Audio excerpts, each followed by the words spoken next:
Halo guys, ini adalah berita yang tidak terlalu bagus karena hari Rabu pada jam istirahat ini IHSG kembali negatif setelah tadi pagi sempat naik, dan yang lebih menyedihkan adalah komentar Menteri Purbaya kita bahwa IHSG akan naik ketika Senin itu ternyata turun. Dia juga bilang, ini cuma menunggu waktu saja, dan sepertinya benar-benar tidak mengerti pokok masalahnya ya. Jadi MSCI itu tidak berdiri sendiri, dan sekarang berita yang paling update adalah Nakamura, perusahaan investasi dari Jepang, dan juga Goldman menurunkan rating saham-saham di Indonesia. Dari dua tiga hal ini saja ya, dan banyak diikutin lembaga yang lebih kecil lagi, itu memberikan bahwa prospek IHSG untuk naik itu kecil gitu ya. Kenapa kecil? Kenapa? Pertama, MSCI tidak mengupdate-nya. Kemudian Nakamura, Goldman bilang menurunkan rating. Artinya dalam indeks mereka, dalam portofolio list investasi mereka, saham-saham dari Indonesia cenderung diabaikan daripada sebelumnya gitu. Jadi itu sebabnya IHSG kecil kemungkinan naik. Dan aroma-aroma intervensi dan antara untuk menaikkan IHSG itu kentara sekali gitu ya. Seperti contohnya tadi pagi gitu ya, sempat naik tinggi tapi hanya bertahan sebentar, pasar benar-benar tidak terkendali dan mulai turun gitu ya.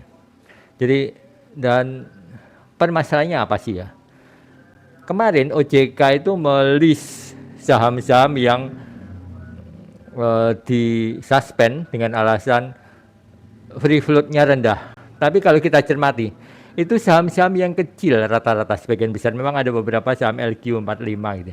Tapi itu sedikit sekali, dan yang dinominasi adalah saham-saham kecil yang kapitalisasinya juga kecil. Contohnya, bahkan ada perusahaan yang sudah berhenti. Contohnya Trikomsel. Trikomsel, kalian tahu bisnisnya apa? Itu adalah bisnis seluler zaman dulu gitu ya. Punyanya Battle, Bakri Telekomunikasi itu ya. Teman-temannya itu ya. Dan juga Rimo, ada juga Rimo Department Store. Mungkin kalian sudah nggak ada yang tahu ya, anak Gen Z. Dan juga eh, pabrik kertas Basuki Rahmat. Itu nggak ada gunanya di suspend. Memang walaupun free float-nya kecil, tapi memang itu saham mati gitu loh ya. Aneh sekali, ada hampir sepertiganya itu, nanti saya kasih listnya, bahwa saham-saham itu pada dasarnya mati gitu ya. Dan sementara saham-saham yang hari Senin itu turun sangat tinggi kita bandingkan itu adalah saham-saham yang memang benar free float-nya, seperti misalkan grupnya Prayogo, grupnya eh, konglomerat ya. Free float-nya memang 25%. 22 sampai 30 lah. Memenuhi syarat, tapi bukan itu esensinya. Jadi ini benar-benar tidak bisa mengerti dampaknya gitu ya. Menteri Keuangan kita, OJK kita benar-benar, saya nggak tahu ini benar-benar nggak ngerti atau pura-pura nggak ngerti gitu ya. Karena 70% lebih, 75 kalau nggak salah. Ya bervariasi gitu ya. Prayogo Pangestu dan teman-temannya itu pegang sahamnya, dan itu bisa dianggap free float juga karena dia itu kalau kita lihat sangat aktif sekali. Orang-orang seperti Happy Hapsoro gitu, sell buy itu dengan volume dia yang besar, otomatis kan itu potensi gorengnya gitu ya. Ya itulah yang harusnya dicermati gitu, bukan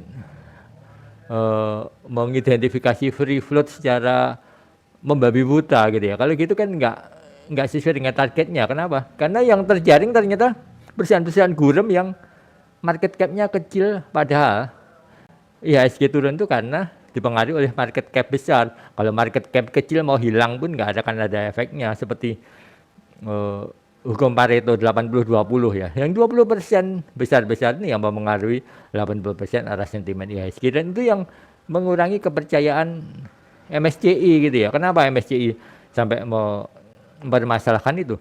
Mereka itu kan indeks ya. Indeks itu bedanya sama saham.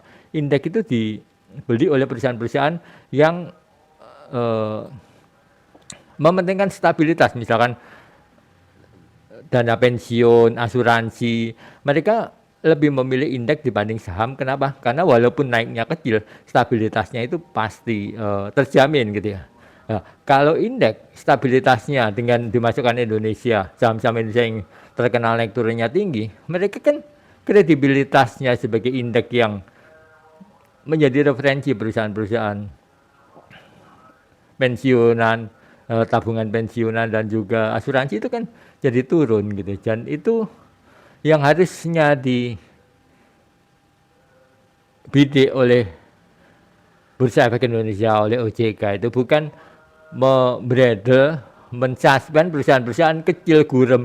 Ya itu nggak ada gunanya. Ini kalau MSCI mau terus terang gitu, itu ketawa, ini orang ini ngerti nggak sih maksudnya gitu. Asal kayaknya terlalu prosedural gitu loh. Mikirnya benar-benar sederhana dan tidak menyelesaikan masalah.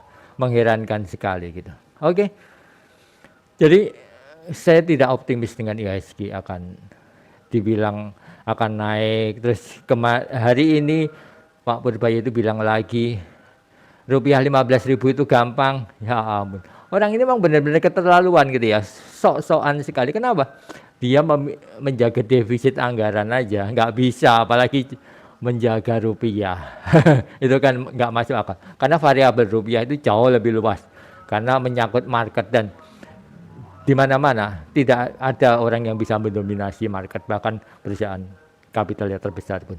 Karena market itu benar-benar gampang-gampang susah, tapi tidak bisa dikendalikan sejauh ini. Karena kalau ada orang yang bisa mengendalikan pasar, kurs, itu pasti sudah menguasai dunia.